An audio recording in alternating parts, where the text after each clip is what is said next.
Bonjour à tous, bienvenue dans cette nouvelle vidéo. Aujourd'hui on se retrouve pour la quatrième, non même la cinquième. Non, j'ai des conneries. La sixième, la sixième étape de ce Giro 2020. J'allais dire 2021 encore plus une connerie. Ouais, on adore, hein, très clairement. Hop, donc on protège tout le monde, hein. Cameron Meyer, tu vas protéger Daryl Impey, et Affini, tu vas protéger Kevin Groves. Bon, le dernier épisode s'était bien passé avec cette arrivée à l'Etna. Désolé hein, pour l'upload assez tardif. Parce que j'ai pas eu le temps de la tourner le jour même. Alors que devant, on a deux coureurs qui s'extirpent du peloton. Alors que ça lagouille un petit peu, désolé.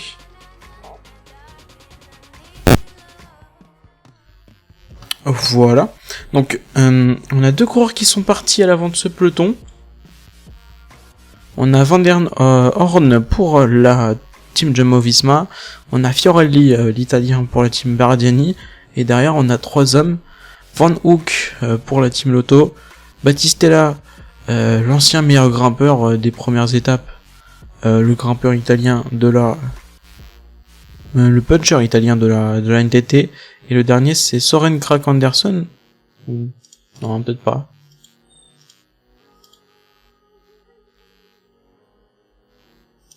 On peut pas voir, malheureusement. On ne peut pas voir. Non, c'est pas Søren Kragh Andersen, ça doit être son frère. Derrière, on a encore un coureur qui a essayé de partir, c'est Zardini, pour la Vini Zabou. Encore un grimpeur. De toute façon, là, tous les non-grimpeurs, dans ce col deuxième catégorie, ils vont un peu morfler, je pense. Hein.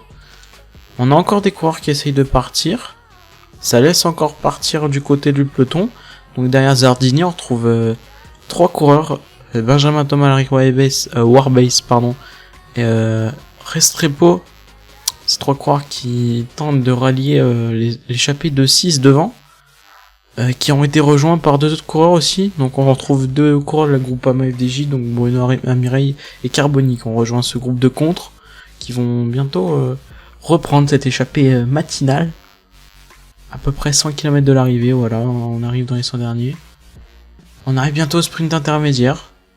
Donc, hop, un des meilleurs sprinters, ça doit être Restrepo dans ce groupe.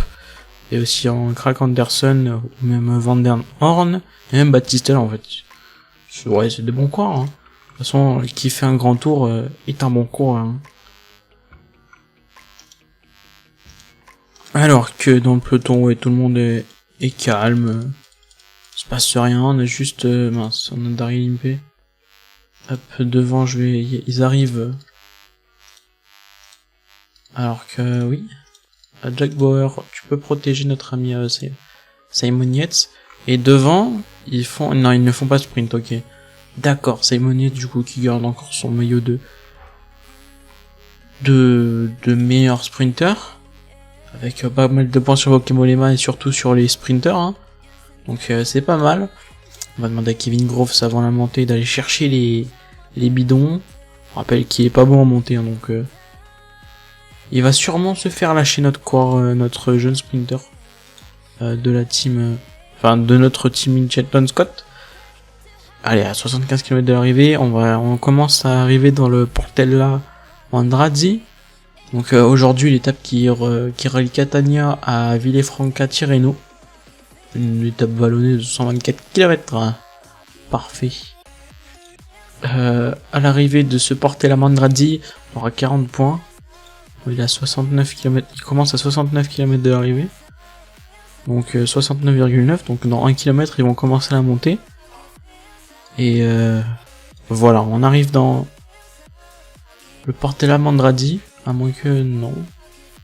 Ouais, voilà, on y arrive dedans. Donc il fait 14 km, une moyenne de 5%, donc ça devrait être faisable pour la plupart des coureurs du peloton. Après peut-être que les sprinters vont avoir un peu plus de mal. Aujourd'hui on compte sur personne, hein. Peut-être Daryl Impey pour faire une place, mais j'y crois moyen. Parce que derrière on commence à avoir des lâchés. Bon, sûrement pas. Devant, on va voir la bataille pour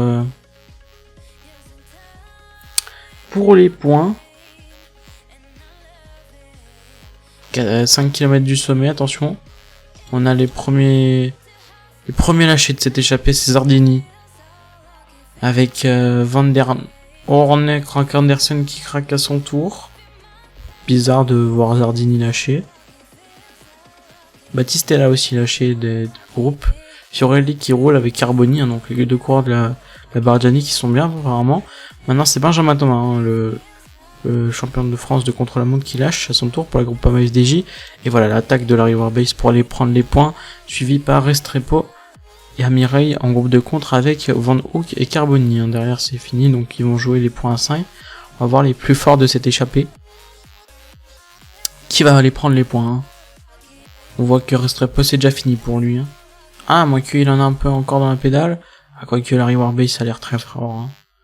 Ah, quoique Van Hook, Carboni qui passe. Carboni qui va aller chercher les points. Ouais, voilà, Carboni qui va chercher les points devant Bruno Amireille, la River Base. Van Hook et Restrepo, Battistella arrive maintenant. Fiorelli un peu plus loin. Et les premiers lâchés se font ressentir dans le peloton avec De Bonis, Vandenberg, Bonifato. Voilà, hein, c'est fini pour Kevin Groves. On va lui dire de se mettre en gérer automatiquement. De toute façon, on va pas le jouer.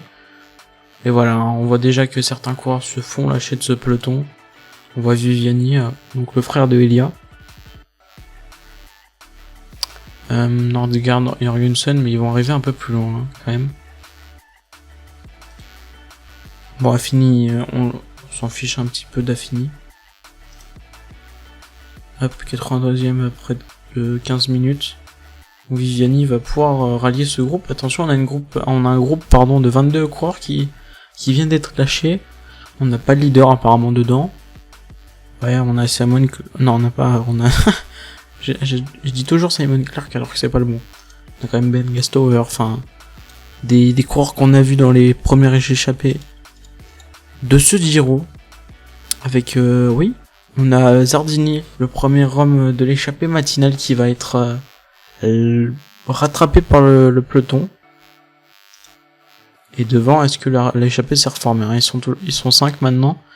On voit que Battistella va essayer de revenir. Après, ça va être un peu plus compliqué pour Fiorelli. Même trop compliqué, je pense. Mais en tout cas, Battistella qui va sûrement rejoindre le groupe de devant.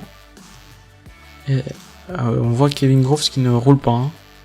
C'est bizarre. Oh, il s'en fiche un petit peu. En tout cas, le groupe de 22 qui est toujours lâché. Et on voit que Landroni Gioccatelli a été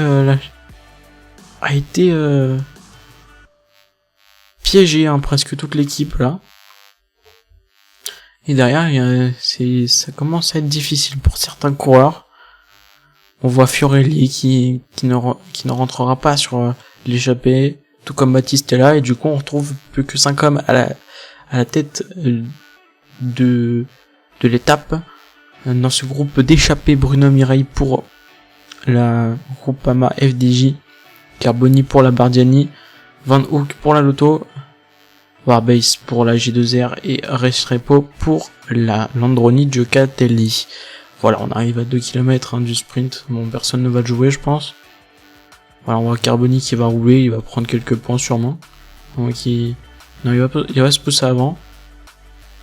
Et il va laisser passer sûrement Bruno Mireille. Non, il prend bien les 8 points. Carboni qui n'avait pas pris dans le premier passage. Alors que Jack Bauer ne veut pas protéger...